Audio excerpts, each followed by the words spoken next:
The metal detector screamed in ways Michael Henderson had never heard before. Not the usual chirp for a rusty nail or forgotten quarter, but a sustained, urgent wail that seemed to vibrate through the soil itself, through his boots, straight into his chest. His hands trembled as he marked the spot with a small flag, the kind surveyors use, though he knew this moment would be burned into his memory regardless.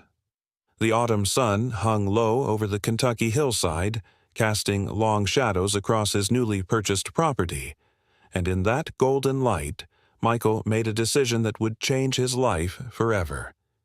He didn't know it yet, but within 48 hours, this quiet corner of farmland would be surrounded by police tape, military vehicles, and news helicopters circling overhead like vultures. The question that would haunt everyone wasn't just what he found, but why it was buried there in the first place. Michael had bought the 12-acre property 6 months earlier for what seemed like an absolute steal. $49,000 for land this size, this close to Lexington, defied every real estate trend in the region. His wife Sarah had been skeptical from the start, questioning why the previous owners, the Caldwell family who'd held the deed for 3 generations, would let it go for such a bargain. The real estate agent had offered vague explanations about estate settlements and family disputes, the usual stories that accompany distressed sales. But standing there now, with the detector still beeping its frantic warning, Michael realized there might have been other reasons. The Caldwells had left in a hurry, abandoning furniture, farm equipment, even personal photographs scattered through the old farmhouse. It was as if they'd fled from something, not just moved away. The property itself held an odd reputation among locals, though Michael had dismissed these warnings as rural superstition.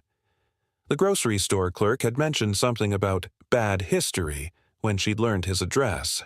His nearest neighbor, an elderly farmer named Dale Pritchard, who'd lived in the area for 70 years, had simply shaken his head when Michael told him about the purchase. Dale had said nothing specific, just offered a cryptic warning. "Some ground ain't meant to be disturbed, son." Michael had laughed it off, attributing the comment to the kind of territorial attitude that sometimes emerges when outsiders buy local land. He was a city boy from Cincinnati, after all, chasing a dream of rural simplicity and clean air for his 2 young daughters. The warnings seemed like remnants of a bygone era, quaint tales told to keep strangers at bay. The metal detector had been an impulse purchase, ordered late one night after too much wine and too many YouTube videos about amateur treasure hunters striking it rich. Sarah had rolled her eyes when the package arrived, but Michael defended his investment, all $249 of it, as a productive hobby that would get him outdoors and moving. For weeks, he'd found the usual suspects: bottle caps, aluminum foil, a collection of rusted nails that probably dated back to when the original barn was built in the 1920s. Each find had been logged meticulously in a spiral notebook, complete with GPS coordinates and descriptions. He'd been methodical about his search pattern, working in careful grids across the property, though he'd saved the garden area for last. Something about it had felt different from the start. The garden itself was a peculiar feature, a square plot of roughly 30 feet on each side, surrounded by a low stone wall that seemed far older than the house. The stones were moss-covered and irregular, fitted together without mortar in a style that suggested either great age or deliberate artistic choice. Previous plantings had left the soil rich and dark, though curiously nothing grew there now except weeds.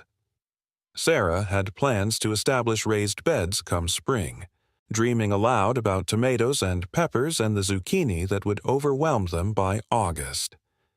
Michael had begun his sweep that morning with modest expectations, figuring he might find old garden tools or perhaps coins dropped by previous owners during planting seasons. Instead, he'd gotten this signal, this impossible, unrelenting scream from the detector that made his ears ring even after he'd switched it off. Before we reveal what Michael found buried beneath his garden, tell us in the comments, where are you watching from today? Are you curious about hidden mysteries in your own backyard? We'd love to hear from viewers around the world who share Michael's sense of adventure and discovery. Drop your location below, and let's see how far this story reaches." Michael himself would later say that he wishes he'd read those comments first, wishes he'd known what others in similar situations had experienced. But in that moment, alone, except for the whisper of wind through dying cornstalks in the adjacent field, he made the choice that countless treasure hunters before him had made. He grabbed his shovel and started digging. The first 12 inches yielded nothing but dark, loamy soil and the occasional earthworm. Michael worked carefully, aware that whatever lay below might be fragile or valuable, possibly both. His detector lay beside the growing pile of earth, still switched on, still screaming its electronic warning into the afternoon air. He'd started at 2 o'clock, planning to work for just an hour before Sarah returned with the girls from gymnastics, but time seemed to dilate in strange ways as the hole grew deeper. 18 inches down, his shovel struck something solid with a hollow thunk that echoed wrong. Too deliberate, too manufactured. He dropped to his knees, using his hands to brush away the soil, his heart hammering against his ribs like it was trying to break free. The object emerged slowly from the earth, and with each handful of soil he cleared away, Michael's confusion deepened. It was metal, clearly, which explained the detector's reaction. But the shape made no sense. Too regular to be natural, too irregular to be recognizable. The surface was corroded, covered in a patina of rust and mineral deposits that suggested decades underground, possibly longer. As more of it became visible, Michael realized he was looking at some kind of container, cylindrical, about the size of a large thermos or small propane tank. Stenciled lettering was barely visible beneath the corrosion, though he couldn't make out the words yet. His fingers traced the outline, feeling welded seams and what might have been a sealed cap at one end. Whatever this was, someone had buried it intentionally, buried it deep, and meant for it to stay that way. Michael's phone buzzed in his pocket, Sarah texting that they'd be home in 20 minutes. He stared at the partially excavated container, then at the sun sinking toward the horizon, then back at the container. Every instinct screamed at him to stop, to call someone, to not proceed alone. But curiosity, that most human of impulses, urged him forward. He dug faster now, widening the hole, clearing more soil from around the mysterious object. The detector continued its frantic beeping, and somewhere in the distance a crow cawed 3 times before falling silent. Michael would remember these details later. During the interviews, during the investigations, he would remember the exact angle of the light, the smell of turned earth, the way his wedding ring clinked against the metal as he worked. Most of all, he would remember the moment when his shovel finally freed the container completely from the soil. The object was heavier than he'd expected, requiring both hands to lift clear of the hole. Michael set it carefully on the grass beside the excavation, noting how the setting sun caught the corroded surface, highlighting those mysterious stenciled letters. He grabbed an old rag from his pocket and began wiping away decades of accumulated grime. 3 letters emerged first. U.S.A. American military, then. That narrowed things down considerably. More wiping revealed additional text, though some letters remained obscured. Property of U.S. Army, and below that a serial number. But it was the final line, the one that appeared as he cleared the last of the dirt away, that made Michael's blood run cold. 4 words in stark, stenciled capitals. Danger, do not open. His hands were still trembling as he reached for his phone to call 911, but he stopped. What would he say? That he'd found something in his yard? That seemed ridiculous. He decided to do some research first. Michael carried the container carefully to his workshop, a converted shed near the back of the property where he'd been slowly organizing the chaos left by previous owners. He set it on his workbench under the harsh fluorescent lights and began photographing it from every angle. The metal was steel, clearly military grade, with remnants of what had once been olive drab paint still clinging to protected areas. The serial number, now fully visible after more careful cleaning, read MK4758 1944. The final digits caught his attention, 1944. This thing had been manufactured during World War II, over 80 years ago. But what was a wartime military container doing buried in a Kentucky garden? Michael's knowledge of local history was limited, but he knew this area hadn't seen combat. No battles, no military installations that he was aware of. The Caldwell property had been farmland since the 1800s, passed down through generations of tobacco and corn growers. He opened his laptop and began searching, typing variations of the serial number and description into Google. The results that appeared made him lean closer to the screen, squinting as if proximity might change what he was reading. Forums dedicated to military memorabilia, historical societies, even a few government archives that had been digitized. The MK series designation, according to multiple sources, referred to munitions containers. Not just any munitions, but specialized ordnance used in chemical warfare testing. Michael's stomach twisted. The word chemical appeared repeatedly in his search results, accompanied by terms like mustard gas, testing programs, and, ominously, disposal sites. He clicked through to a declassified document from the Army Chemical Corps dated 1968, which detailed a nationwide program to dispose of obsolete chemical weapons. Kentucky was listed among dozens of states where temporary storage and disposal had occurred. The more Michael read, the worse it got. During the 1940s and 50s, the United States had manufactured enormous quantities of chemical weapons, much of it for potential use against Axis powers that, thankfully, never came. But by the 60s and 70s, these stockpiles had become liabilities. International treaties banned their use, domestic pressure demanded their elimination, and the sheer danger of storage made them ticking time bombs. The military had launched disposal programs, but these efforts were often rushed, poorly documented, and sometimes involved methods that would horrify modern environmental scientists. According to one document Michael found, some materials were buried in sealed containers on private land, with payments made to property owners for their silence and cooperation. The practice was technically illegal even then, but in rural areas far from oversight, it happened more often than official records suggested. Michael's mind raced back to the purchase price, $49,000 for 12 acres. The regional average was closer to $90,000 or $100,000. The Caldwell family had owned this land for generations, had farmed it successfully, had built their lives here. Why sell at such a loss? Unless they knew. Unless they'd always known what was buried in their garden, buried by their grandfather or great-grandfather who'd been paid by desperate military personnel to provide a hiding place for materials that couldn't be safely destroyed. The family had kept the secret for decades, probably hoping it would stay buried forever. But secrets have a way of becoming too heavy to carry, especially across generations. Perhaps the current Caldwells simply wanted out, wanted to escape the liability, the fear, the weight of knowing what lay beneath their feet every day. He pulled up the real estate listing again, examining it with new eyes. The photos showed the property from flattering angles, emphasizing the renovated kitchen and hardwood floors. But there was one thing conspicuously absent: no pictures of the garden. Every other outdoor feature had been documented: the barn, the fields, even the tool shed. But the walled garden, that 30-foot square of land where Michael had just been digging, appeared in none of the marketing materials.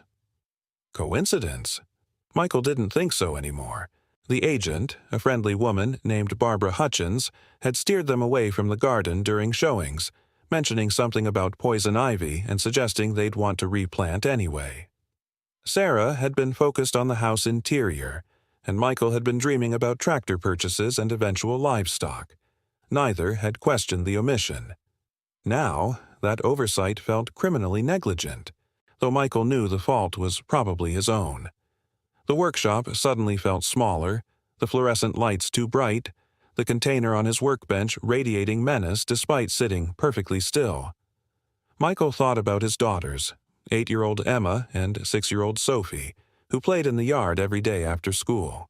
He thought about Sarah, who'd been planning herb gardens and thinking about beehives. He thought about Dale Pritchard's warning, which suddenly didn't seem cryptic at all. Some ground ain't meant to be disturbed. The old farmer had known, or at least suspected. Everyone in the area probably knew at some level, the kind of collective knowledge that becomes folklore, becomes whispered warnings to outsiders who don't understand what they're buying. Michael had dismissed it all as rural prejudice, but it had been genuine concern wrapped in Appalachian understatement. His phone showed 6:15 p.m. Sarah would be wondering where he was, why he hadn't come inside yet. Through the workshop window he could see lights glowing in the farmhouse kitchen, could imagine dinner preparations underway, his daughters probably arguing over television channels or whose turn it was to set the table. Normal life, blissfully unaware that their patriarch was standing in a shed, contemplating whether he'd just unearthed a chemical weapon that could kill everyone within a quarter mile. The rational part of Michael's brain kept insisting he was overreacting, that the container was probably empty, that whatever threat it once posed had long since degraded into harmless compounds. But the growing pile of research articles suggested otherwise. Some chemical agents remained dangerous for decades, even centuries. Mustard gas, in particular, could maintain its toxicity in sealed containers almost indefinitely. He needed to call someone. But who? The police seemed like the obvious choice, but what would they do? Small-town Kentucky law enforcement wasn't exactly equipped for hazmat situations. The nearest military installation was Fort Knox, about 90 miles away. Would they even respond to a civilian call about a possible antique chemical weapon? He could call the EPA, though their response time would likely be measured in days or weeks. Meanwhile, the container sat on his workbench, its corroded exterior suggesting that whatever seal had once protected the world from its contents might be failing. Every minute he delayed could be a minute closer to catastrophic leakage. Yet something held him back from immediately raising the alarm, some instinct that once he made that call, once he set official wheels in motion, his life would never be the same. Michael walked to the workshop door and looked out across his property. The sun had fully set now, leaving only the purple remnants of twilight. The garden was a dark square against darker ground, the hole he'd dug an even darker scar within it. Had the Caldwells ever come out here at night, knowing what lay beneath? Had they stood where Michael stood now, contemplating the weight of inherited secrets? The land suddenly felt different to him, no longer the pastoral dream he'd purchased, but something more complicated, more burdened by history. Every piece of ground has a story, he realized, and not all of them are pleasant. Some stories involve war and fear and terrible decisions made by desperate people. Some stories get buried, literally, in hopes that time and earth will render them forgotten. Sarah's voice carried across the yard, calling him to dinner. He shouted back that he'd be there in 5 minutes, heard her acknowledgement, knew she was already irritated by his absence. He turned back to the container, making a decision. He would call, but not 911. He would start with Fort Knox, report what he'd found, let them determine the next steps. It seemed like the responsible thing to do, the adult thing. But first, he needed to move the container somewhere safer than his workshop. Somewhere away from the house, away from where his daughters played. There was an old root cellar built into the hillside, stone-lined and cool, rarely used anymore. He could store it there temporarily, at least until morning when he could make proper calls during business hours. Michael grabbed a heavy tarp, wrapped the container carefully, and began the short walk across his property, not knowing that by moving it, he was triggering a chain reaction that would, within 24 hours, bring the full weight of military and federal law enforcement down on his quiet corner of Kentucky. Sometimes the worst decisions are made with the best intentions. The walk to the root cellar felt longer than the actual 100 yards it covered. Michael moved slowly, cradling the wrapped container against his chest, hyper-aware of every footfall, every uneven patch of ground that might cause him to stumble. The tarp felt inadequate, a thin barrier between himself and whatever lurked inside that corroded steel cylinder. Overhead, stars were beginning to emerge in the darkening sky, and somewhere in the distance he could hear Dale Pritchard's cows lowing in their evening routine. Normal sounds, normal sights, but nothing felt normal anymore. Michael's education in mechanical engineering had included basic chemistry, enough to know that many chemical agents worked by attacking the nervous system, by causing respiratory failure, by destroying tissue at the cellular level. His imagination conjured scenarios of accidental exposure, of invisible toxins seeping through microscopic cracks in the container's deteriorating seals. The root cellar entrance was set into the hillside, protected by a wooden door that Michael had reinforced with new hinges and a padlock shortly after moving in. He'd seen it as potential storage for the homemade wine he planned to attempt someday, or perhaps a tornado shelter if severe weather struck. Now it would serve a grimmer purpose. He fumbled with the keys, his hands still trembling from adrenaline and fear, finally getting the lock open and pulling the door wide. Cool air rushed out, carrying the smell of earth and stone and decades of accumulated dampness. Michael had strung a single light bulb inside, operated by a pull chain, and its weak yellow glow did little to dispel the shadows in the corners. The cellar was roughly 10 feet square, with walls of fitted stone and a dirt floor. Wooden shelves lined one wall, empty except for a few forgotten mason jars and the skeletal remains of what might have once been preserves. Michael descended the 3 steps carefully, still clutching his dangerous cargo. He'd brought a folding table from the workshop earlier in the summer, intending to use the cellar as a beer brewing station. That table stood in the center now, and he placed the wrapped container on its surface with exaggerated care, as if setting down a sleeping infant. Once it was secure, he stepped back, studying it in the inadequate light. Even wrapped in the tarp, even stationary on the table, the thing seemed to radiate menace. Michael knew this was psychological projection, that inanimate objects couldn't actually emanate threat. Yet he couldn't shake the feeling that he'd invited something malevolent onto his property, something that had been safely contained by earth and time until his curiosity had freed it. The detector's beeping still echoed in his memory, now seeming less like a discovery signal and more like a warning siren he'd been too stubborn to heed. He pulled out his phone, surprised to see he still had a decent signal despite being partially underground. The screen showed 7:30 p.m. and 3 missed calls from Sarah. He'd have to face her soon, have to explain why he'd missed dinner, though he wasn't sure how much to reveal. Sarah was practical, level-headed, less prone to panic than Michael himself, but even she might have trouble remaining calm when told their dream property came with buried chemical weapons. He opened his browser again, searching for Fort Knox's main phone number. The base operator, when he finally got through after navigating an automated menu system, sounded bored until Michael mentioned chemical weapons. Then her tone shifted dramatically.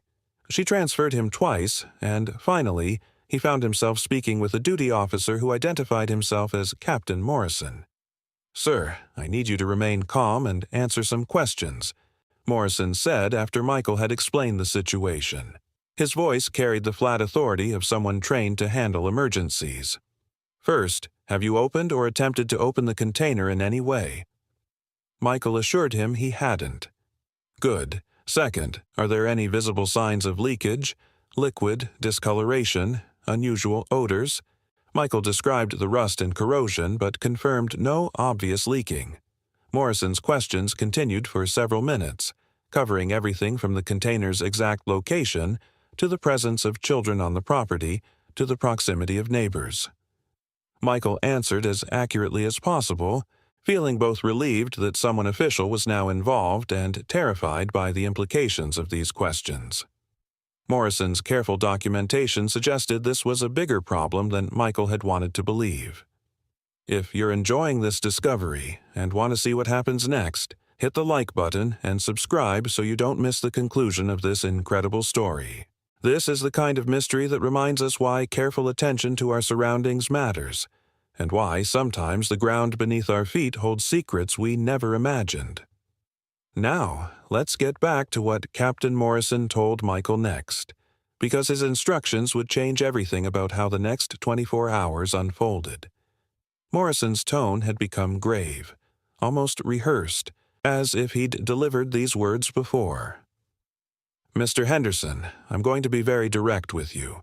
Based on your description, there's a significant possibility you've discovered a legacy munition from the chemical core disposal programs of the mid-20th century. We take these situations extremely seriously." Morrison continued, explaining that a rapid response team would be deployed from Fort Knox within the hour, but they wouldn't arrive until early the following morning due to the distance and the need to gather specialized equipment. In the meantime, Michael was to follow strict protocols. He was not to return to the root cellar under any circumstances. He was to evacuate his family from the house immediately, moving at least 500 yards away from the burial site. He was to contact all neighbors within a quarter-mile radius and inform them of a potential chemical hazard, suggesting they might want to temporarily relocate as a precaution. The captain would be contacting local law enforcement and emergency management to coordinate a broader response. Michael listened to all of this with growing horror, the reality of his situation crystallizing with each instruction. This wasn't just a historical curiosity anymore. This was an active crisis. "Captain, I need to be honest," Michael said, his voice cracking slightly. "I moved the container from where I found it to the root cellar. I carried it about 100 yards. The silence that followed seemed to last forever, though it was probably only 3 or 4 seconds. When Morrison spoke again, his careful professionalism had acquired an edge of concern. "How did you carry it? What kind of contact did you have with the exterior surface?" Michael explained about the tarp, about keeping it wrapped and avoiding direct skin contact with the corroded metal. Morrison made him describe his route, his exposure time, whether he'd experienced any unusual symptoms, burning eyes, difficulty breathing, nausea, dizziness. So far, Michael felt fine, but that might not mean anything. Some chemical agents had delayed effects, Morrison warned. Michael should watch for any changes and seek immediate medical attention if anything developed. The conversation wrapped up with Morrison extracting a promise that Michael would follow all instructions to the letter. The captain gave him a direct number to call if the situation changed in any way, and reminded him that tampering with military ordnance, even unknowingly discovered ordnance, could carry legal consequences. Though Morrison assured him that prosecution was unlikely given the circumstances, Michael caught the underlying message: "Don't do anything else stupid." He ended the call and stood in the root cellar for a moment, gathering his courage for what came next. He had to tell Sarah.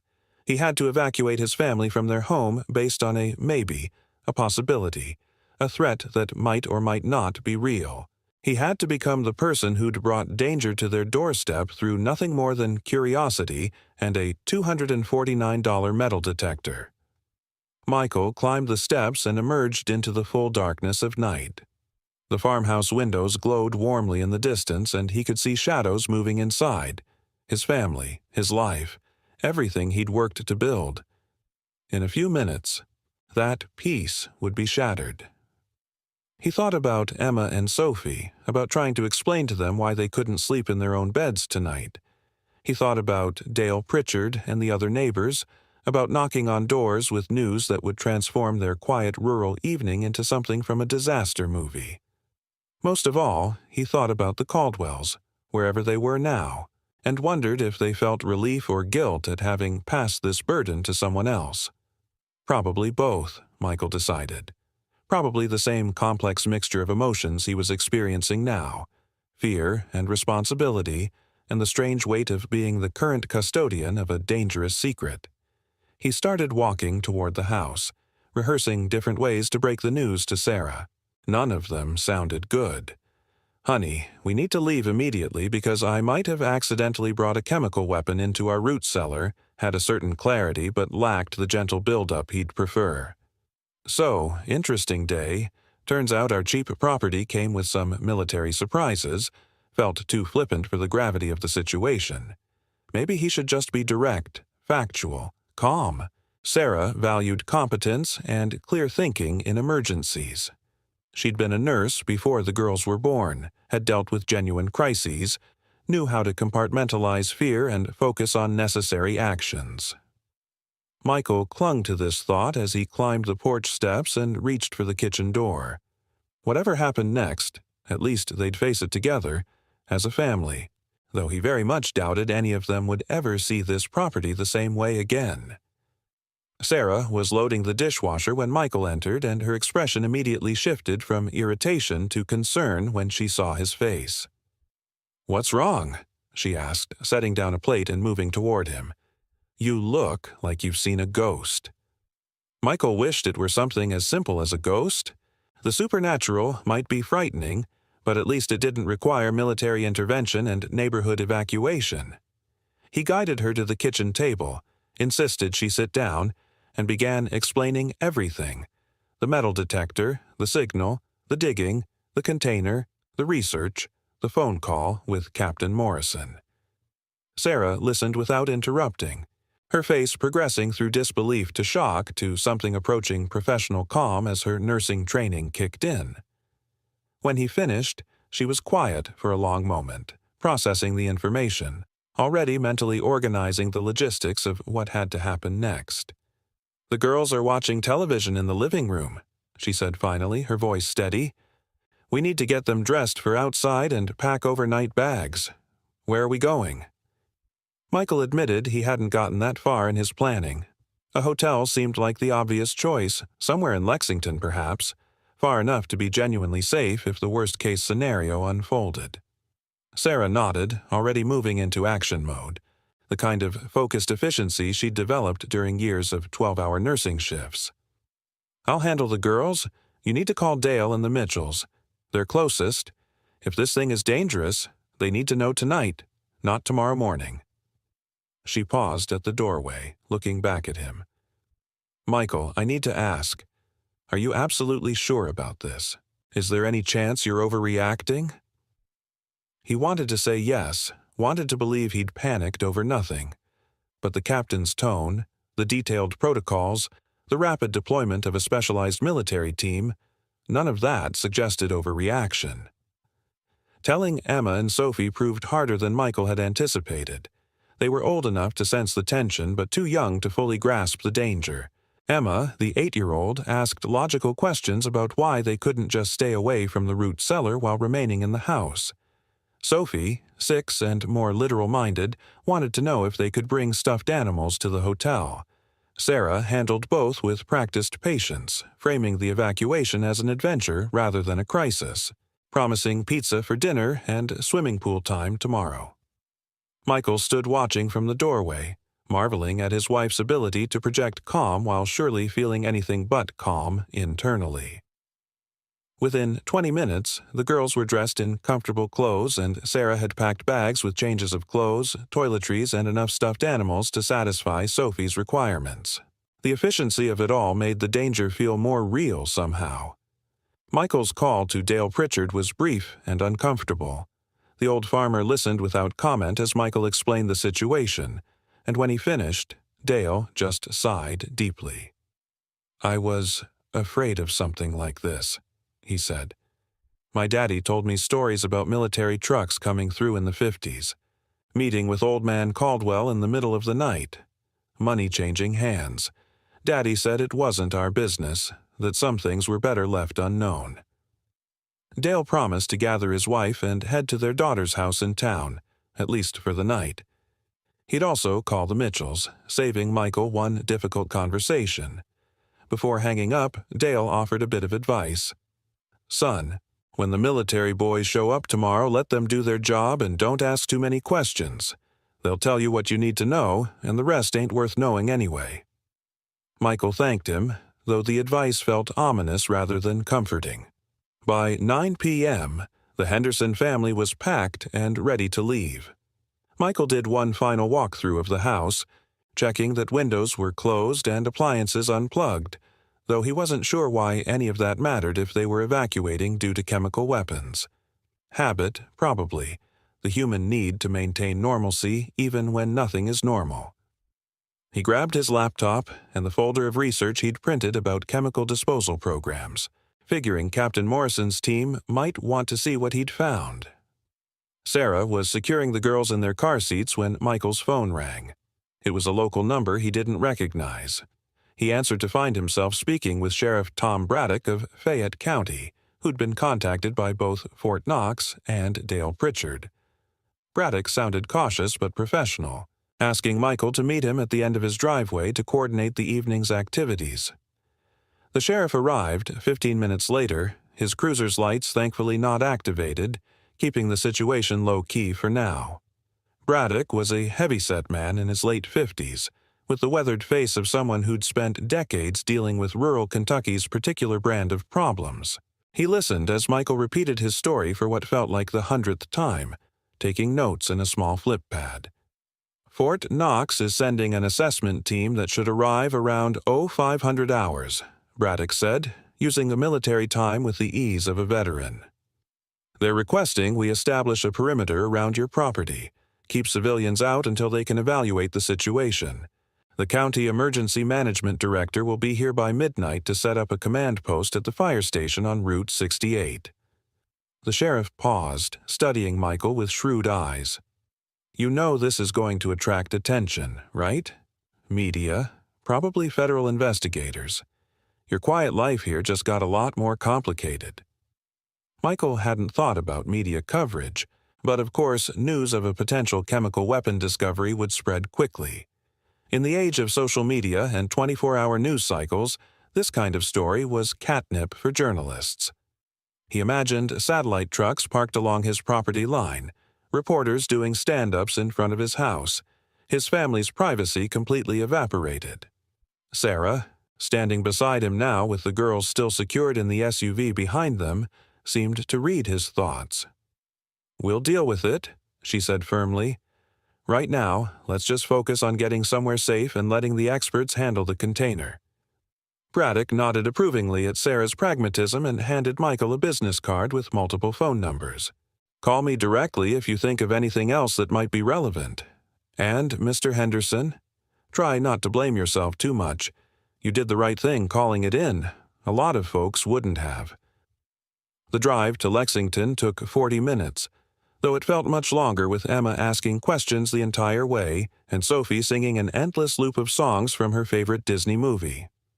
Michael had called ahead and booked 2 rooms at a Hampton Inn near the University of Kentucky campus, figuring the location was far enough from the property while still being relatively inexpensive. Sarah had argued for just 1 room to save money, but Michael insisted they might need the space, especially if this situation stretched beyond one night. The hotel clerk who checked them in was chipper and oblivious, recommending nearby restaurants and pointing out the pool hours. Michael accepted the key cards with a forced smile, not bothering to explain why a family with a perfectly good house was checking into a hotel on a Friday night. Some explanations were too complicated for casual small talk. Once settled in their rooms, girls with Sarah in one, Michael alone in the other, though planning to sleep little if at all, Michael opened his laptop and began documenting everything that had happened. He typed up a detailed timeline, from his purchase of the detector to the evacuation, including every conversation and observation he could remember. Partly, this was for the military investigators who'd surely want a statement, but partly it was simply to process what had happened. Writing helped him think, helped him organize the chaos of the day into something approaching a coherent narrative. He included details about the real estate transaction, the Caldwell family's hurried departure, Dale's cryptic warnings, all the puzzle pieces that now seemed to fit together into an uncomfortable picture. His property, his dream retirement project, was built quite literally on top of buried secrets. The question now was how many more secrets remained undiscovered. Around 11 p.m., Sarah texted that the girls were finally asleep and asked if he wanted to talk. Michael walked next door and found his wife sitting in the chair by the window, staring out at the parking lot with an expression he couldn't quite read. "I've been thinking," she said as he sat on the edge of the bed. "What if there are more of them? More containers, I mean. If they buried one, why not others? You only searched one small area with your detector. The property is 12 acres. Michael, 12 acres of potentially contaminated land where our daughters play every day. The same thought had been gnawing at Michael for hours, though he'd been trying not to voice it, as if speaking the fear might make it more real. "I don't know," he admitted. "I guess that's what the assessment team will determine tomorrow. They'll probably want to survey the entire property." Neither of them stated the obvious question hanging between them. If more containers were found, if the property was deemed genuinely hazardous, what would that mean for their investment, their future, their lives? They'd sunk every bit of savings and then some into purchasing and improving the place. Walking away wasn't a simple option, even if they wanted to. The mortgage alone was substantial, not to mention the renovations they'd already completed. And who would buy a property with confirmed chemical weapons burial? The situation was a financial disaster waiting to unfold, on top of being a physical safety threat. Sarah seemed to sense his spiraling thoughts and reached over to squeeze his hand. "One crisis at a time," she said quietly. "Tonight, we're safe, the girls are safe, and help is coming. Tomorrow, we'll figure out the next step, and then the one after that. That's all we can do." Michael squeezed back, grateful for her steadiness, though he wondered how long that steadiness would hold as the reality of their situation became clearer. Michael barely slept, checking his phone every 15 minutes for updates that never came. At 4:30 a.m., he gave up entirely and showered, dressing in the same clothes he'd worn the previous day. His reflection in the bathroom mirror looked haggard, dark circles under his eyes, worry lines etched deeper than they'd been just 24 hours earlier. He thought about his grandfather, who'd served in Korea and rarely spoke about what he'd experienced there. The old man had once said that the worst part of war wasn't the fighting itself, but the waiting, the endless hours of knowing danger lurked nearby without being able to do anything about it. Michael understood that sentiment now. The container sat in his root cellar, potentially lethal, while he paced a hotel room miles away, completely powerless to control what happened next. At 5 a.m. sharp, his phone rang. Captain Morrison calling to inform him that the assessment team had arrived on site and was beginning their initial evaluation. The captain asked several follow-up questions about the container's exact location and Michael's path when transporting it, taking careful notes of every detail. Morrison explained that the team consisted of 6 specialists from Fort Knox's Explosive Ordnance Disposal Unit, along with 2 chemical weapons experts who'd been brought in from Aberdeen Proving Ground in Maryland. Their equipment included detection devices far more sophisticated than Michael's cheap metal detector, plus full hazmat suits and decontamination stations. The presence of all this specialized gear drove home just how serious the military considered this situation. These weren't people who responded to false alarms or overreactions. Morrison asked if Michael could return to the property to provide a formal statement and answer additional questions. Sarah wasn't thrilled about the idea, preferring he stay away until the all-clear was given, but Michael felt obligated to cooperate fully. He kissed his still-sleeping daughters and promised Sarah he'd be back by breakfast. The drive back felt surreal, retracing the route he'd fled just hours earlier, returning to a property that might never feel like home again. As he approached his driveway, he saw what Sheriff Braddock had warned about: the transformation from private residence to active investigation site. Yellow caution tape marked a perimeter around his property. 3 military trucks sat parked near his barn. Portable floodlights illuminated the area despite the approaching dawn, and figures in full hazmat suits moved with deliberate purpose through his yard. A young soldier in standard fatigues stopped Michael at the property line, checking his identification and consulting a clipboard before waving him through. He was directed to a temporary command post that had been established in Dale Pritchard's field across the road, where several pop-up canopies sheltered folding tables covered with equipment, maps, and laptops. Captain Morrison turned out to be younger than Michael had imagined from his voice, maybe 35, with close-cropped hair and the bearing of someone accustomed to command. He shook Michael's hand firmly and gestured toward the coffee urn that had been set up. "Mr. Henderson, thank you for coming. I know this has been a difficult night. Let me brief you on what we've found so far, and then I'll need to ask you some questions." His tone was professional but not unkind, the voice of someone delivering news that wouldn't be entirely welcome. "We've conducted preliminary scans of the container using portable X-ray fluorescence and gamma spectroscopy," Morrison began, launching into technical terminology that flew over Michael's head before apparently remembering his audience and simplifying. "Basically, we can see inside without opening it. The good news is that the container appears to be holding up structurally better than the exterior corrosion would suggest. The seals are compromised, but not critically failed. The bad news is that our readings confirm the presence of chemical agents, specifically what we believe to be sulfur mustard, commonly called mustard gas. The quantity is approximately 12 gallons, which is substantial but not catastrophic. You're extremely fortunate that you didn't attempt to open it and that you minimized your contact with the exterior surface. Mustard agent can persist on metal surfaces for extended periods, and skin contact can cause severe burns and blistering." Michael felt his knees go weak and was grateful when Morrison guided him to a folding chair. 12 gallons of mustard gas. He'd carried 12 gallons of chemical weapon across his property, wrapped in nothing but a tarp, with his family sleeping less than 200 yards away. The magnitude of how close he'd come to disaster made his hands shake. Morrison continued talking, explaining that the container would be carefully excavated from the root cellar, transported in a specialized vehicle to an approved disposal facility, and destroyed according to current protocols. The process would take several days, possibly a week, during which the property would remain off-limits. Michael processed this information numbly, already calculating the cost of extended hotel stays, of disruption to his daughter's school routine, of Sarah's mounting frustration. Then Morrison said something that made everything worse. "Mr. Henderson, I need to be candid with you. Based on historical disposal patterns from this era, it's highly unlikely that only one container was buried on your property.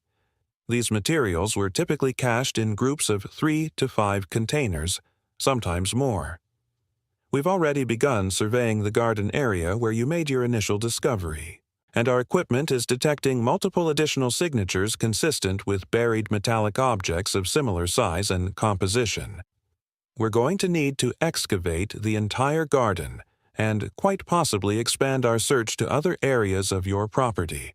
I want to prepare you for the possibility that this investigation may be more extensive than we initially anticipated." Morrison paused, letting this sink in. "We're also legally required to notify the Environmental Protection Agency, who will want to conduct soil sampling to determine if any leakage has occurred over the decades. That process alone could take weeks." Michael stared at the captain, trying to process implications that kept multiplying like hydra heads: multiple containers, expanded investigation, EPA involvement, soil contamination testing. Each phrase represented exponential increases in complexity, cost, and disruption. "Captain, I need to ask," Michael said, his voice barely above a whisper. "Is my property safe? Can my family ever live there again? Or have I just bought 12 acres of toxic waste?" Morrison's expression shifted to something approximating sympathy. "I can't answer that yet. It depends on what we find, whether there's been environmental release, how extensive the contamination might be if present. But I want you to understand that we will thoroughly evaluate every aspect of this situation. The Army takes responsibility for its legacy materials, even ones that were improperly disposed of decades ago. If remediation is necessary, federal programs exist to address that. You're not alone in dealing with this, though I know it doesn't feel that way right now." The conversation continued for another hour, with Morrison walking Michael through the timeline of what would happen over the coming days. Additional personnel would arrive to assist with the expanded investigation. Media inquiries would be handled through official military channels, though Morrison couldn't prevent reporters from contacting Michael directly. Legal questions about property liability and potential compensation would need to be addressed by JAG officers and possibly Department of Defense attorneys. Michael answered the captain's questions about the Caldwell family, the real estate transaction, his detector search pattern, everything he could remember that might be relevant. By the time they finished, the sun had fully risen, transforming the scene from an eerie nighttime operation into something almost mundane. Except nothing about this was mundane. Michael's American dream had turned into an American nightmare, buried in his garden for over 70 years, waiting for someone curious enough and unlucky enough to dig it up. As Michael prepared to leave, Morrison stopped him with one final piece of information. "Mr. Henderson, our initial survey has detected what we believe are 4 additional containers in the garden area, arranged in a rough pentagon pattern with the one you found. If our estimates are correct, you're looking at approximately 60 gallons of sulfur mustard agent total, buried approximately 3 feet below the surface of your property. This represents one of the larger undocumented disposal sites we've encountered from the 1940s and 50s disposal programs. Your discovery, while unfortunate for you personally, may actually help us identify other similar sites that remain undocumented. Sometimes, the worst situations can lead to better outcomes in the long run." Michael nodded, unable to find words to respond. Better outcomes. Long run. The phrases felt hollow when his immediate reality involved evacuated children and a house he couldn't enter. He thanked Morrison and walked back to his car, passing the hazmat-suited figures who were now carefully excavating his garden, turning his soil, exposing his secrets. All he'd wanted was a metal detector hobby. Now he had a federal investigation. By the time Michael returned to the hotel at 8 a.m., the story had already broken. Sarah showed him her phone, where local news websites were running headlines about a major chemical weapons discovery in rural Kentucky. The early reports were light on details but heavy on speculation, with one site claiming incorrectly that an entire neighborhood had been evacuated. Michael's name hadn't appeared yet, but he knew that anonymity wouldn't last. Already, the hotel's front desk clerk had given him an odd look when he'd walked through the lobby as if trying to place where she'd seen him before. Sarah had ordered breakfast from the hotel restaurant, and they sat with the girls eating pancakes while trying to maintain an appearance of normalcy. Emma wanted to know when they could go home. Sophie wanted to know if her stuffed rabbit was lonely in her bedroom. Michael had no good answers for either question. His phone began ringing at 9:15. Calls from numbers he didn't recognize. He let them go to voicemail, listening later to discover they were from reporters at the Lexington Herald-Leader, Louisville Courier-Journal, and even a national network news desk. Somehow, his contact information had leaked, probably through public property records.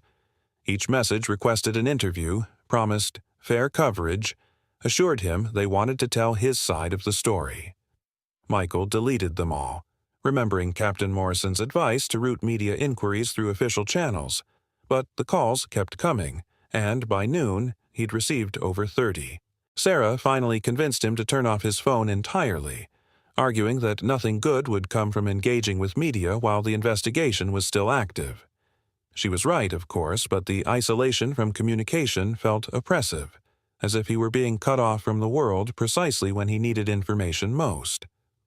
Dale Pritchard called Sarah's phone around 1 p.m., having gotten the number from his wife. The old farmer reported that reporters were indeed camped along the road near Michael's property, filming the military activity and interviewing anyone who'd talked to them.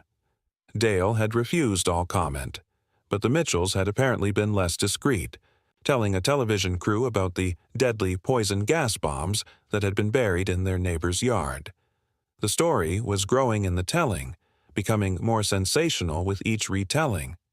Dale also mentioned that property values in the area would likely take a hit once word spread about chemical weapons disposal. Several neighbors were already talking about potential lawsuits against the Caldwell family estate for failing to disclose the contamination. Michael listened to Sarah relay this information and felt a growing sense of unreality, as if he'd slipped into some alternate dimension where his quiet life had been replaced by a legal and environmental disaster movie. The afternoon brought an unexpected visitor to the hotel. Barbara Hutchins, the real estate agent who'd sold him the property. She looked nervous and defensive as she knocked on his door, asking if they could talk. Michael invited her in, curious about what she'd have to say. Barbara wasted no time on pleasantries. "Mr. Henderson, I want you to know that I had absolutely no knowledge of any chemical weapons or hazardous materials on that property. The Caldwells never disclosed anything to me beyond standard condition issues. I would never have shown you a contaminated property, and I certainly would never have allowed your family to move in if I'd known. I'm as shocked by this as you are." Her words tumbled out rapid fire, clearly rehearsed, probably coached by an attorney. Michael believed her, actually. Barbara was a small-town agent, not some calculating conspirator. She'd probably been deceived as thoroughly as Michael himself had been. "The thing is," Barbara continued, "I've been contacted by attorneys representing the Caldwell estate. They're claiming that the family had no knowledge of the burials either, that these containers must have been placed on the property without the original owner's consent or knowledge. They're essentially arguing that the Caldwells are victims too, that they couldn't disclose what they didn't know." Michael found this claim dubious given Dale Pritchard's stories about midnight meetings and cash payments. But proving what the Caldwells knew or didn't know 70 years ago would be nearly impossible. Barbara handed him a business card for an attorney she recommended, someone who specialized in environmental litigation and real estate disputes. "You're probably going to need representation, Michael. This could get complicated legally. Property disclosure laws, federal cleanup liability, potential health claims if anyone was exposed. There are a lot of moving parts here. Don't try to navigate this alone." She left shortly after, leaving Michael with her card and a growing sense of being overwhelmed. Sarah had been listening from the adjoining room, and she came in after Barbara departed. "We need to think about money," she said bluntly. "The hotel is costing us $200 a night. If we're displaced for weeks, that's thousands of dollars we don't have. Plus, there's the mortgage on a house we can't live in, utilities we're still paying, and now potentially legal fees." Michael knew she was right, but he had no solutions. Their savings account had been depleted by the down payment and renovations. Credit cards were already carrying balances from furniture purchases. They lived comfortably but not lavishly, with little margin for unexpected disasters. And this disaster was about as unexpected as they came. "Maybe there are assistance programs," he suggested weakly. Morrison mentioned federal programs for legacy contamination. Sarah gave him a look that suggested she had little faith in government assistance arriving quickly enough to matter. The rest of the afternoon passed in anxious waiting, punctuated by more phone calls that went unanswered and news updates that grew increasingly dramatic. One station was running with the angle that this represented a massive cover-up by the military, potentially affecting thousands of properties nationwide. Another focused on the health angle, interviewing a toxicologist who explained in gruesome detail what mustard gas exposure could do to the human body. Michael watched these reports with a sick feeling, recognizing that his personal crisis was being transformed into content, into ratings, into political talking points that had nothing to do with his actual situation. His family's disruption, his financial jeopardy, his daughter's confusion about why they couldn't go home, none of that made for good television. What made good television was fear, outrage, dramatic footage of hazmat suits and military vehicles. The human element got lost in the spectacle. Captain Morrison called around 5 p.m. with an update. The excavation of the garden was proceeding carefully, and they'd successfully removed 3 of the 5 containers identified by their survey equipment. All 3 matched the first one Michael had found. 12-gallon sulfur mustard canisters manufactured in 1944. Their seals compromised but not failed. Their contents still dangerous after more than 80 years. The remaining 2 containers would be removed tomorrow morning, after which the team would begin a comprehensive survey of the entire 12-acre property using ground-penetrating radar and multiple detection methods. Morrison estimated this phase would take at least 3 to 4 days. He also mentioned that EPA representatives would arrive tomorrow to begin soil and groundwater sampling. The complexity of the investigation was expanding exponentially, just as Morrison had warned it might. Michael thanked him for the update and returned to the grim task of explaining to his daughters why they still couldn't go home. Emma, being older and more perceptive, had started to sense that something serious was wrong. Over dinner at a nearby Applebee's, one of the few restaurants the girls would eat at without complaint, she asked directly what was happening. Michael and Sarah exchanged glances, and Sarah took the lead, explaining in age-appropriate terms that some dangerous old materials had been found on their property, that experts were working to remove them safely, and that it would take some time before they could return home. Like toxic waste? Emma asked, demonstrating more awareness of environmental issues than Michael had given her credit for. Kind of like that, Sarah confirmed, but the important thing is that everyone is safe, and the people in charge know exactly what they're doing. Sophie, meanwhile, was more concerned with whether her fish in the aquarium at home were being fed. Michael hadn't even thought about the aquarium. Add that to the list of complications.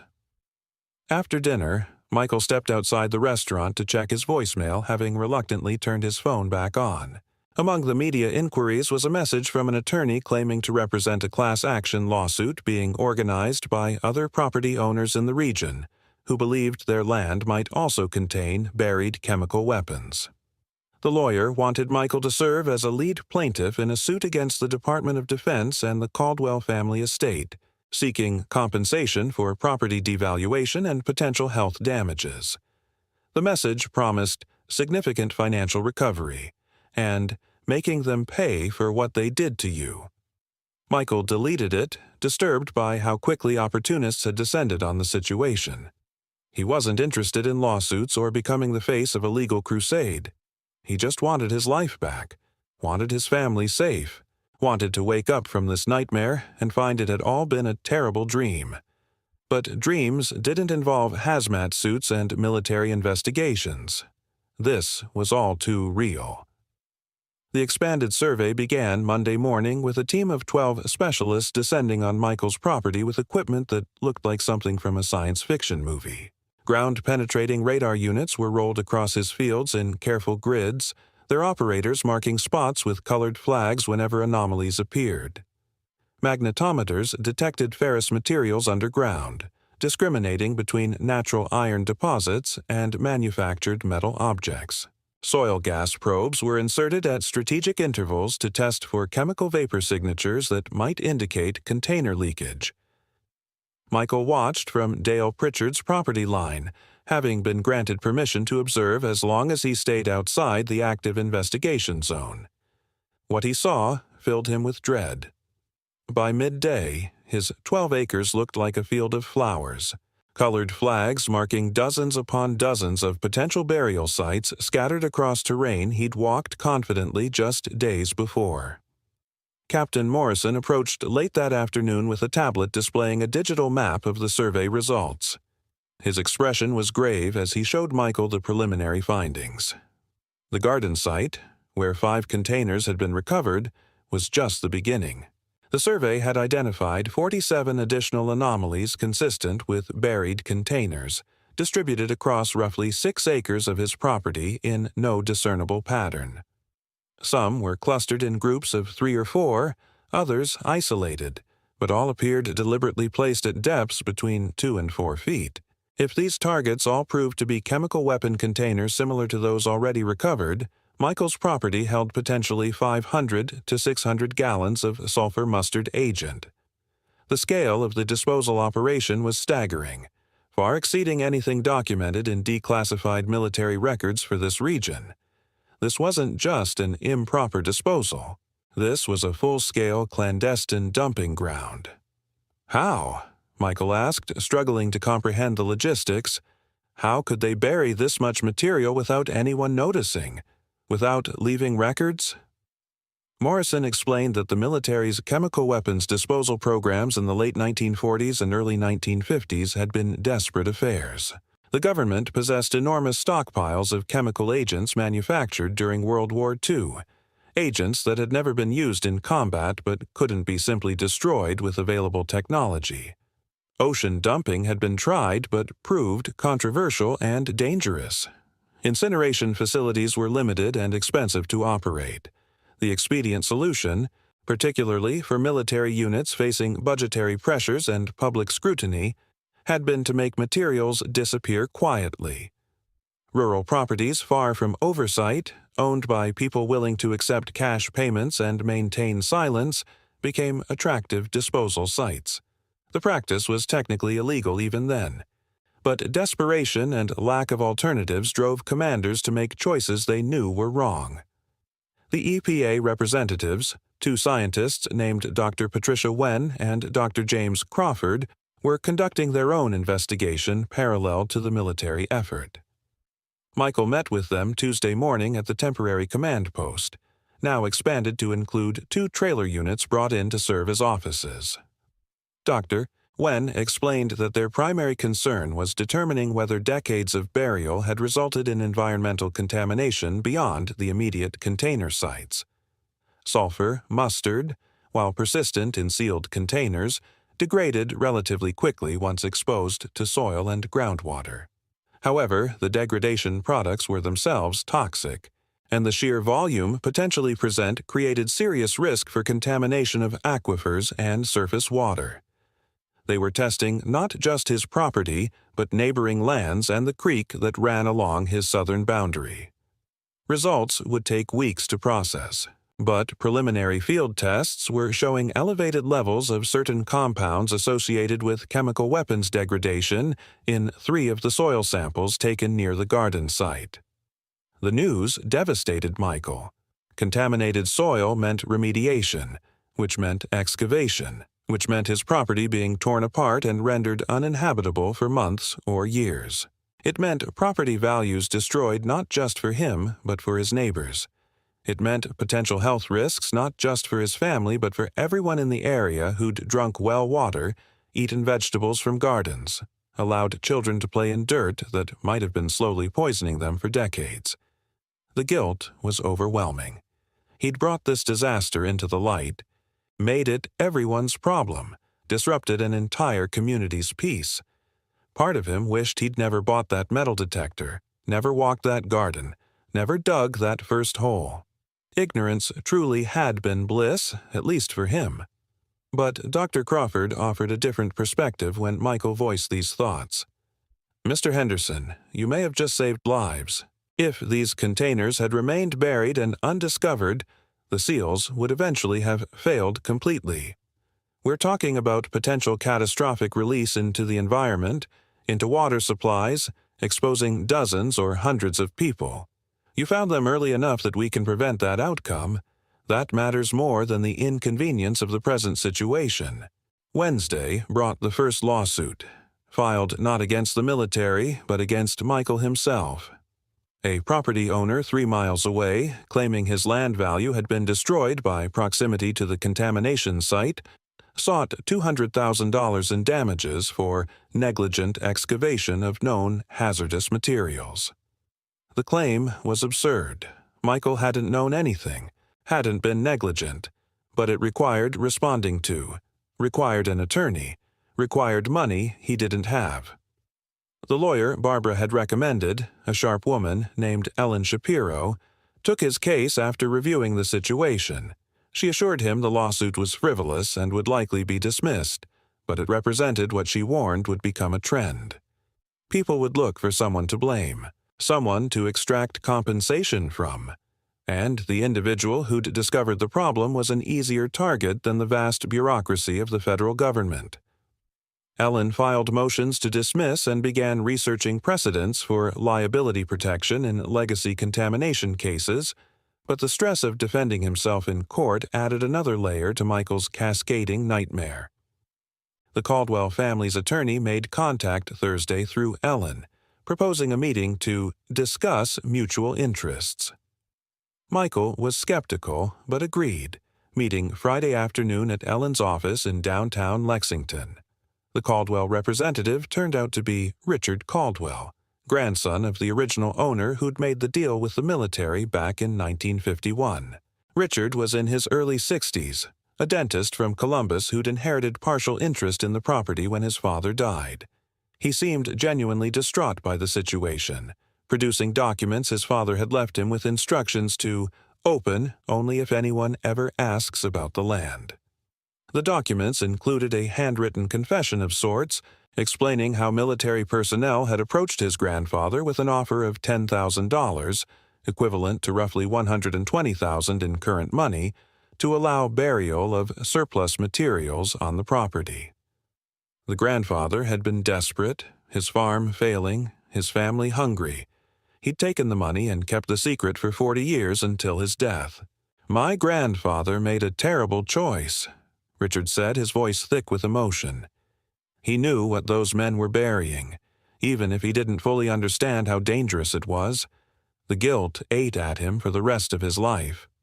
My father grew up knowing the secret, knowing what lay beneath the fields he worked, and it poisoned our family's relationship with that land. That's why he sold it to you so cheaply, Mr. Henderson. He wanted out, wanted to pass the burden to someone else, and yes, that was cowardly and wrong. But I'm here today to try to make some amends. My family has some resources, and I'm prepared to contribute financially toward remediation costs, toward compensating you for your losses. I can't undo what my grandfather did, but I can try to help clean up the mess." Michael listened to this with mixed feelings: anger at the decades of deception, sympathy for Richard's obvious guilt, pragmatic appreciation for the offered financial assistance. Ellen negotiated terms on the spot, eventually securing a commitment of $50,000 from the Caldwell estate toward Michael's relocation costs and legal fees. By the end of the second week, military excavation teams had successfully removed 23 containers from Michael's property, with dozens more still to uncover. The operation had evolved into a full-scale environmental remediation project, with specialized contractors brought in to handle soil removal and groundwater monitoring. The EPA had established a permanent testing station on site, with Dr. Wen essentially taking up residence in one of the trailer units to oversee continuous sampling. Local news coverage had evolved from sensationalism to serious investigation, with reporters uncovering documents suggesting similar disposal sites might exist at dozens of locations across Kentucky and surrounding states. Michael's discovery had sparked a nationwide review of chemical weapons disposal records, with the Department of Defense promising comprehensive surveys of suspected sites. His nightmare had become a catalyst for something larger, though that provided cold comfort when he calculated that he'd now spent over $3,000 on hotel stays and eaten more fast food in 2 weeks than in the previous year combined. The community response had been mixed, but trending toward supportive. After the initial panic and finger-pointing, neighbors began to recognize that Michael wasn't the villain of this story, but rather an unlucky victim who'd done the right thing by reporting what he'd found. Dale Pritchard organized a fundraiser at the local church, raising over $8,000 to help with the Henderson family's displacement costs. The elementary school, where Emma and Sophie were enrolled, sent care packages and letters from classmates expressing support. Even the lawsuit was quietly withdrawn after public backlash against the property owner who'd filed it, with a grudging apology issued through attorneys. Michael accepted these gestures with gratitude while struggling with depression that had settled over him like a heavy blanket. Sarah tried to maintain optimism, but he could see the strain wearing on her too. Their dream of rural life had become a cautionary tale, their property the subject of news reports and academic studies rather than family barbecues and garden harvests. Nothing would ever be simple again. The full assessment took 6 weeks to complete, 6 weeks of hotel living and mounting costs and endless uncertainty. When Captain Morrison finally called Michael to the command post for a formal briefing, it was mid-January, and snow was falling across Kentucky's rolling hills. The temporary structures had become semi-permanent, with heated units and dedicated power lines, transformed into what Morrison called a long-term remediation oversight facility. Michael sat in the main trailer with Sarah, Ellen Shapiro, and representatives from multiple federal agencies, listening as Morrison presented the final count. 78 containers had been recovered from their property, containing an estimated 900 gallons of sulfur mustard agent manufactured between 1943 and 1945. All had been transported to Deseret Chemical Depot in Utah for proper destruction. Additionally, soil sampling had revealed contamination in roughly 2 acres of the property, requiring excavation and disposal of approximately 3,000 cubic yards of contaminated earth. The timeline for complete remediation, 18 to 24 months. The financial implications were staggering, but here the federal government finally showed its hand. The Department of Defense, working through the Army Corps of Engineers, would cover all remediation costs under provisions of the Defense Environmental Restoration Program. This included soil excavation, groundwater treatment, ongoing monitoring and restoration of the property to safe condition once cleanup was complete. Additionally, a settlement was being offered to the Henderson family, $475,000 in compensation for displacement costs, property value diminishment, emotional distress, and legal fees. The offer came with the requirement that they sign releases absolving the government of future liability and agreeing to cooperate with ongoing investigation into the disposal program's history. It wasn't everything they'd lost: their dreams, their peace of mind, their trust in institutions, but it was substantial. Ellen advised accepting it, noting that litigation could take years and yield uncertain results. Michael looked at Sarah, who nodded slowly. They accepted. The property itself remained uninhabitable for the foreseeable future, cordoned off as an active remediation site. The military had offered to purchase it outright for fair market value, assessed at $200,000 pre-contamination, which would at least free the Hendersons from their mortgage. Michael wrestled with this decision for days. Part of him wanted to wash his hands of the place, take the money, and run. Find a house in a subdivision somewhere with no buried secrets and no possibility of surprise disasters.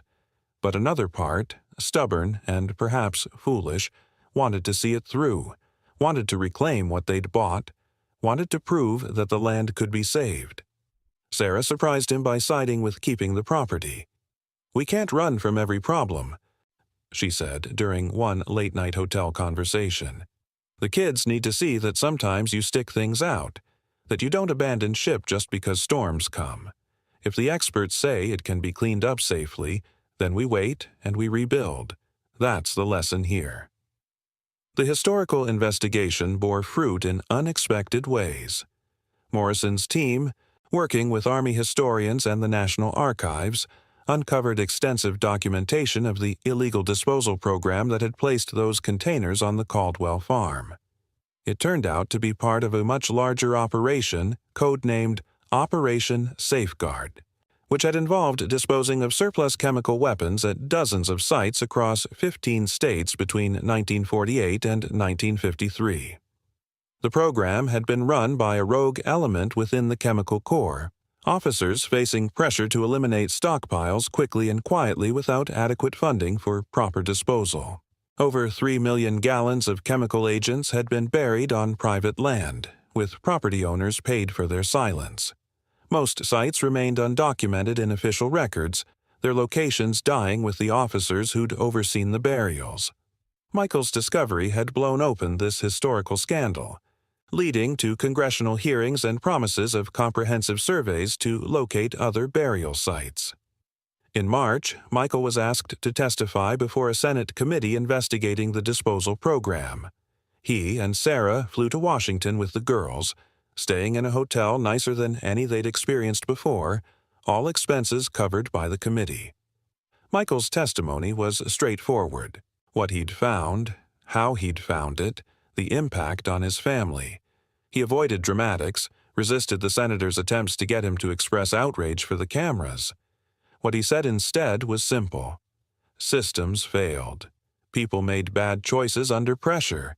The past can't be changed, but we can learn from it and do better. My family got caught in the aftermath of decisions made before I was born. That's not unique to us. It's the human condition. We deal with consequences of actions taken by previous generations. The question is how we respond.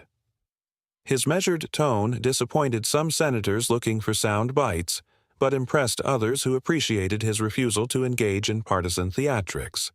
The testimony went viral online, with commentators praising his dignity under duress. If you've been following Michael's incredible journey from curious homeowner to the center of a national scandal, we want to hear from you. What would you do if you found yourself in Michael's situation? Would you fight to keep the property or walk away?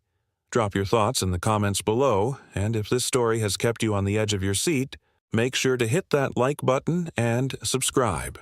Turn on notifications so you don't miss stories like this that reveal the hidden history buried literally beneath our feet. Now, let's wrap up Michael's story with where things stand today and what the future might hold for the Henderson family and their contaminated dream property. By summer, the remediation work was in full swing, with excavators removing contaminated soil and trucks hauling it to approved disposal facilities. The property looked like an open pit mine, vast trenches cut through what had been fields and gardens. But Dr. Wen assured them that restoration plans were already in progress, that the land would eventually be returned to something approaching its original topography. More importantly, ongoing testing showed that contamination was more localized than initially feared. The bulk of the property, including the house itself, was unaffected. This meant they might actually be able to move back in within a year, though the surrounding land would take longer to fully remediate. Sarah had started planning renovations, talking about expanding the kitchen and adding a sunroom, treating the forced displacement as an opportunity for improvements. Michael admired her ability to find silver linings in disaster. The Caldwell money and the federal settlement had resolved their immediate financial crisis, allowing them to move from the hotel into a rented house near Lexington with a 2-year lease. The girls had adjusted remarkably well, making new friends at their temporary school while maintaining excitement about eventually returning to our real home. Emma had even chosen chemical contamination as her science fair project topic, researching historical weapons disposal programs with an enthusiasm that made Michael simultaneously proud and concerned about her future career choices. Sophie remained focused on more immediate concerns, like whether her bedroom would be the same color when they moved back. Michael had returned to work. He'd been on extended leave during the initial crisis and found his coworkers surprisingly supportive, though the occasional whispered conversation and pointed look reminded him he'd become something of a celebrity, or perhaps a cautionary tale. The metal detector sat in their rental house's garage, unused. Michael couldn't bring himself to get rid of it, the $249 purchase that had upended his life, but neither could he imagine ever using it again. Sarah had suggested donating it to a school or hobbyist group, but Michael resisted. The detector was evidence, artifact, reminder. It represented the moment when curiosity had pierced through ignorance, when buried secrets had burst into terrible daylight. Part of him regretted that curiosity, wished he'd stayed ignorant, let those containers remain buried for another generation. But the rational part, the part that listened to Dr. Crawford's assurance that they'd prevented potential catastrophe, knew better. The containers' seals were failing. Eventually, they would have leaked, poisoned groundwater, harmed people who never knew the danger existed. Michael's discovery, however disruptive to his personal life, had saved lives he'd never meet, prevented suffering he'd never witness. That had to count for something. Dale Pritchard visited often, checking on the remediation progress and keeping Michael updated on neighborhood happenings. The old farmer had been right about property values taking a hit, with several houses selling at losses as families chose to relocate rather than live near contamination. But Dale himself refused to leave, saying he'd been born on his land and intended to die there, chemical weapons or no chemical weapons. His stubbornness provided inspiration during Michael's darker moments. If Dale could maintain connection to land that had been revealed as compromised, then perhaps the Hendersons could too. The property title remained in Michael's name, the mortgage current thanks to the settlement money. They were committed now, for better or worse, to seeing this through. In 2 years, maybe 3, they'd return to a property that had been literally torn apart and rebuilt, cleansed of its toxic history, ready to become home again. Whether Michael could ever feel.